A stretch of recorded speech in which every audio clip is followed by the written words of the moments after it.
দর্শক বন্ধুরা, welcome back to my YouTube channel. বন্ধুরা, আমার ইউটিউব চ্যানেলে আপনাদের সকলকে স্বাগত জানাই। তো চলুন বিভিন্ন স্বনামধন্য পত্র পত্রিকায় প্রকাশিত কয়েকটি বিশেষ খবর দেখে নেওয়া যাক। প্রতিবাদী কলমে প্রকাশিত বিশেষ খবরটি হল সোজা সাপটা গডফাদার। নিন্দুকেরা বলেন বাম আমলে নাকি শহরের ক্লাবগুলিতে খানিকটা হলেও তৎকালীন শাসক দলের নিয়ন্ত্রণ ছিল, কিন্তু রাজ্যে রাম রাজত্ব প্রতিষ্ঠা হওয়ার পর থেকেই নাকি ক্রমশ ক্লাবগুলির নিয়ন্ত্রণ এক শ্রেণীর জমি মাফিয়া, নিগো মাফিয়া এবং তথাকথিত বুদ্ধিজীবী কাম মিডিয়া মাফিয়ার হাতে চলে গিয়েছে। শাসক দল এবং প্রশাসনকে টোটো জগন্নাথ বানিয়ে পাগড়ির উপর টুপি পরিয়ে গড়ে তোলা হয়েছে ফোরাম। দেখা গিয়েছে প্রাক্তনের সময়ে এই শহরের ক্লাবগুলির গডফাদার হয়ে ওঠে ওই ফোরামের দাদারা। যে যার সুবিধা মতো নিজেদের এলাকার ক্লাবের গডফাদার বনে গিয়েছেন, সৌজন্যে প্রাক্তনদের লোক পরিচয় দিয়ে। প্রাক্তনের বিদায়ের পর যখন বর্তমান দায়িত্বে, তখন ওই ফোরাম শিবির পাল্টে জয় শ্রীরাম বলে বর্তমানের শিবিরে। জানা গিয়েছে ফোরামের গডফাদারদের ক্লাব সংগঠনের আড়ালে রয়েছে সরকারি জমি দখল করে অবৈধ বাণিজ্য কায়েম করা। ভারতরত্ন ইস্যুতে এখন বাম যুগের কথা টেনে আনা হচ্ছে, কিন্তু গত 7 বছরে কোন বাম ছিল এই রত্ন ভাণ্ডারে? এই শহরে এই তথাকথিত ফোরামের গডফাদাররা যে অবৈধ সাম্রাজ্য গড়ে তুলেছেন, তা তো রাম যুগেরই। বনমালীপুর, বরদোয়ালি ও বাদারঘাট বিধানসভা কেন্দ্রে সবচেয়ে বেশি অবৈধভাবে সরকারি জমি দখল করেছে ক্লাব সাম্রাজ্য গড়ে তোলা হয়েছে।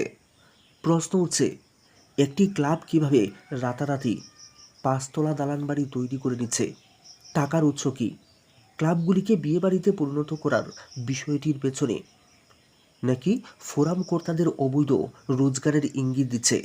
গত 7 বছরে এই শহরে নাকি ক্লাবগুলির সামাজিক দায়বদ্ধতা কমে গিয়ে জমির দালালি, নিগো বাণিজ্য এবং ফোরামের গডফাদারদের ব্যক্তিগত সম্পদ বেড়েছে। বঙ্গে মমতার রাজ্যে নাকি তাদের অবৈধ রোজগার থেকে ফ্ল্যাট বাড়ি কেনার ঘটনা ঘটে চলেছে। বিজেপির চিন্তা গোজ প্রার্থী। গোটা রাজ্যের মধ্যে আমবাসাই সম্ভবত একমাত্র ব্লক যেখানে শাসক দলকে টক্কর দেওয়ার জন্য ময়দানে শুধু বিরোধীরাই নয়, রয়েছে খুদ শাসক দলেরই বিক্ষুব্ধ গোজ প্রার্থী। 9 সদস্যের আমবাসা পঞ্চায়েত সমিতিতে অন্তত 2টি আসনে এখনও পর্যন্ত গোজ প্রার্থী থাকার খবর পাওয়া গিয়েছে। 4 নং আসনে বিজেপি অফিসিয়াল প্রার্থী উত্তম দেবনাথ, যা পছন্দ হয়নি এলাকার বহু বিজেপি কর্মকর্তার। বৃহস্পতিবার এই বিজেপি প্রার্থীর বিরুদ্ধে নির্দল প্রার্থী হিসেবে মনোনয়নপত্র জমা করেছেন এলাকার বিশিষ্ট বিজেপি কর্মী মণিলাল দেবনাথ। এই আসনে সিপিআইএম প্রার্থী হিসেবে মনোনয়নপত্র দাখিল করেছে যুবনেতা বিপ্লব দেব। তবে বিশ্বস্ত সূত্রে জানা গিয়েছে এই আসনে সিপিআইএম প্রার্থী নির্দল প্রার্থীকে সমর্থন জানিয়ে নিজের মনোনয়নপত্র প্রত্যাহার করে নিতে পারেন, আর তেমনটা হলে বিজেপির ঝুঁকি বাড়বে। একইভাবে 6 নং আসনে দলের টিকিট না পেয়ে তীব্রামতার প্রতীকে মনোনয়ন জমা দিয়েছে বিজেপি নেত্রী সোমা দাস। এই আসনেও বিক্ষুব্ধকে বাগে না আনতে পারলে বিজেপির জন্য সমস্যা বাড়বে। আমবাসা ব্লকে 7টি গ্রাম পঞ্চায়েতের মোট আসন সংখ্যা 65। এই 65 আসনে মনোনয়নপত্র জমা পড়েছে 136টি। এর মধ্যে বিজেপি 65, সিপিআইএম 55, তীব্রামতা 14 এবং কংগ্রেস 2। পঞ্চায়েত সমিতির 9টি আসনের জন্য মনোনয়নপত্র জমা পড়েছে 24টি। এর মধ্যে বিজেপি 10, সিপিআইএম 9, তীব্রামতা 3, কংগ্রেস 1 এবং নির্দল 1। তবে শেষ অবধি লড়াইয়ে কতজন থাকবে সেটা জানতে অপেক্ষা করতে হবে 22 জুলাই বিকাল 3টা অবধি। প্রয়াত আরও এক শিক্ষক। প্রয়াত হলেন আরও এক চাকুরিচ্যুত 10,330 শিক্ষক। বৃহস্পতিবার বিকালে নিজের বাড়িতেই মৃত্যু হয়েছে এই শিক্ষকের। ঘটনা মান্দাই ব্লকের অন্তর্গত খুমপুই এডিসি ভিলেজের চামাইলা এলাকায়। মৃত শিক্ষকের নাম নরেন্দ্র দেববর্মা। চাকরি হারানোর পর থেকেই তিনি মানসিক যন্ত্রণায় ভুগছিলেন। বৃহস্পতিবার তিনি হৃদরোগে আক্রান্ত হয়ে নিজ বাড়িতেই মারা গিয়েছেন। এই শিক্ষকের মৃত্যুতে শোকের ছায়া নেমে আসে পরিজনদের মধ্যে। ভাঙ্গনকাল শুরু। সম্বন্ধ। ভাঙ্গাগোড়াই হলো বৈচিত্র্যময় জীবনের প্রধান বৈশিষ্ট্য।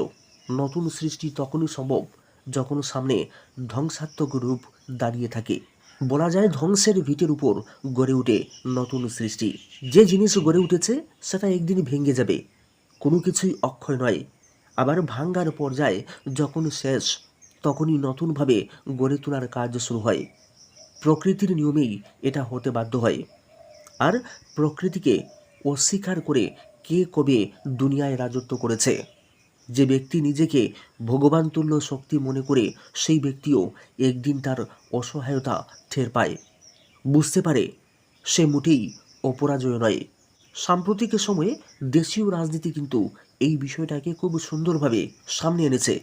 স্বাধীনতার পরপর এই দেশে কংগ্রেস ছাড়া সেই অর্থে কোনো দল ছিল না। টানা দীর্ঘদিন দেশ শাসন করেছে। বিরোধী দলগুলি তখন সবে গড়ে উঠেছে। সদ্য স্বাধীন হওয়া দেশের মানুষ তখনও গান্ধী নেহেরু ছাড়া অন্য কাউকে রাজা বানাতে রাজি হয়নি। ফলে কোনো প্রকার বাধা ছাড়াই প্রায় 30 বছর টানা ভারত শাসন করে কংগ্রেস। আবার বলা যায় ওই সময়ে বিরোধী দলগুলি সবেমাত্র গড়ে উঠছে। নির্বাচনে কংগ্রেসের মতো প্রবল প্রতাপশালী দলের বিরুদ্ধে লড়াই করার মতো জায়গায় তারা পৌঁছায়নি। একেবারে ফাঁকা মাঠে গোল দিত কংগ্রেস। 70-এর মাঝামাঝি হঠাৎ করেই উদয় হলো সর্বোদয় নেতা জয়প্রকাশ নারায়ণের। সমস্ত বিরোধী শক্তিকে ঐক্যবদ্ধ করলেন। এতদিন কংগ্রেসে ছিল শুধু গোড়ার পালা, এবার প্রকৃত অর্থেই ভাঙ্গনকাল ঠের পেল তারা। 1977 প্রকৃত অর্থেই ভারতীয় রাজনীতির একটা মাইলস্টোন। বস্তুত এরপর থেকেই কংগ্রেসের একচেটিয়া আধিপত্য আর দেখা যায়নি। এটাই প্রকৃতির নিয়ম। যে গড়ে উঠেছে সে একদিন ভেঙে যাবে, ভাঙ্গনকাল শুরু হয়ে যাবে। আবার ভাঙ্গনকাল সম্পূর্ণ হলে ফের নতুন করে গড়ে উঠবে।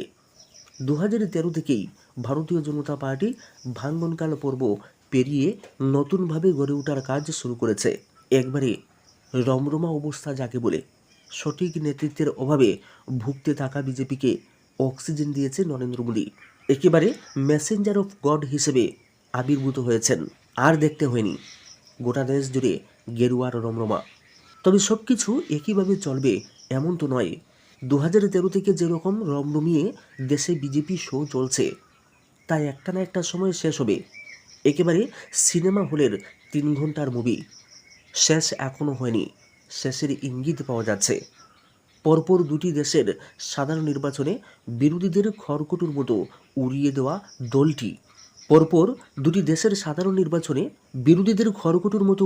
দলটি তৃতীয়বারে অনেক শক্তিহীন হয়েছে। এতদিন যে দলে মোদিজির প্রভাব প্রতিপত্তি নিয়ে কোনো সংশয় ছিল না, বড় থেকে মাঝারি কিংবা ছোট সমস্ত নেতাই মোদিজির নামটাকে ক্যাচ করে বলতেন, তাদের মুখেই আজ উল্টো সুর। এমন নয় যে নির্বাচনে বিজেপি পরাস্ত হয়েছে, আরও একবার জয় পেয়েছে, তবে শক্তি কমেছে অনেকটা। এরপরেই এতদিন যারা দলের দাসানুদাস হয়ে থাকতো তারা মুখ খুলতে শুরু করেছেন। বিভিন্ন রাজ্যে এর প্রতিক্রিয়া দেখা যাচ্ছে। সাধারণ পরাজয় ঘটলেই পারস্পরিক অন্তর্কুণ্ডল সামনে চলে আসে। এই ক্ষেত্রে শুধুমাত্র শক্তি ক্ষয়ের কারণেই মোদিজির নিজের হাতে গড়া সুশৃঙ্খল দলটি ভাঙ্গনের বয়াল রূপের চেহারা দেখতে পাচ্ছে। আসলে এটাই নিয়ম। শীর্ষে ওঠা যতটা কঠিন, শীর্ষস্থান ধরে রাখা তার চাইতেও বড় কঠিন। বিরাট কোহলি সর্বোচ্চ মানের ক্রিকেট খেলছেন। এখন হয়তো 5 বছর আগের মতো সক্ষম নন, কিন্তু নিজের ক্রিকেট শৈলীর গুণে এখনও দেশের সেরা পারফর্মার। কিন্তু একদিন আসবে যখন বিরাটের ক্রিকেট জীবনেও ভাঙ্গনকাল শুরু হবে। এইসব ক্ষেত্রে খেলোয়াড় নিজের থেকেই সরে যায়, জীবনের দ্বিতীয় পর্যায়ে গড়ে তোলার কাজ শুরু করে। কিন্তু রাজনীতি এমনই জিনিস, নিজের ভাঙ্গনকালকেও প্রত্যক্ষ করতে চায় না। প্রবল প্রতাপশালী ইন্দিরা গান্ধী কিন্তু ভাবতেই পারেননি যে একা জয়প্রকাশ নারায়ণ তার স্বপ্নের সৌধ ভেঙে দেবেন। ঠিক বর্তমানে মোদিজিও এমনই একটা আত্মবিশ্বাস ধরে রেখেছেন। তবে সাম্প্রতিক সময়ে বিভিন্ন রাজ্যের পরিস্থিতি এটাই প্রমাণ করছে যে প্রকৃতির নিয়মে তাদেরও ভাঙ্গনকাল শুরু হয়ে গিয়েছে। বিজেপি মানুষকে ভয় পাচ্ছে, তাই সন্ত্রাসের পথ জিতেন্দ্র। ফটিকরায়ে মন্ত্রীর ভাই, ঠ্যাঙ্গারে বাহিনীর নেতা। সিপিআইএম রাজ্য সম্পাদক জিতেন্দ্র চৌধুরী ত্রিপুরা উচ্চ আদালতের রায়ের প্রেক্ষিতে বলেছেন, উচ্চ আদালতের রায়ে স্পষ্ট করে সুষ্ঠু ও নিরপেক্ষ নির্বাচনের কথা বলা হলেও এই নির্বাচনকে প্রহসনে পরিণত করার সমস্ত আনুষ্ঠানিকতা শেষ হয়েছে। অপেক্ষা করা হবে আদালতে নিজে থেকেই ব্যবস্থা গ্রহণ করেন কিনা। তা না হলে আদালতের আবার দৃষ্টি আকর্ষণ করা হবে বলে শ্রী চৌধুরী জানিয়েছেন। প্রসঙ্গত, বৃহস্পতিবার দশরথ ভবনে এক সাংবাদিক সম্মেলনে সিপিআইএম ত্রিপুরা রাজ্য কমিটির সম্পাদক জিতেন্দ্র চৌধুরী ছাড়াও মানিক দে চলমান পরিস্থিতি নিয়ে কথা বলেছেন। কয়েকটি জায়গায় ঘটনার প্রেক্ষিতে সাংবাদিক সম্মেলনে মিলিত হয়েছেন তারা। জিতেন্দ্র চৌধুরী বলেছেন, এদিন ত্রিস্তর পঞ্চায়েতের অনিয়ম সহ বেশ কয়েকটি বিষয়ে সিপিআইএম দলের পক্ষ থেকে উচ্চ আদালতে আবেদন করা হয়েছিল। সেই বিষয়ে ত্রিপুরা উচ্চ আদালত এক গুরুত্বপূর্ণ রায়ে রাজ্যের রাজনৈতিক অপরাধীকরণের কথা যেমন স্বীকার করেছেন, তেমনি এই ডিজিটাল যুগে অনলাইন ও ডিজিটাল সিস্টেম প্রয়োগ করে মনোনয়নপত্র জমা দেওয়ার বিষয়টি নির্বাচন কমিশনকে গুরুত্ব সহকারে দেখে আইন সংশোধনের কথা উল্লেখ করেছেন।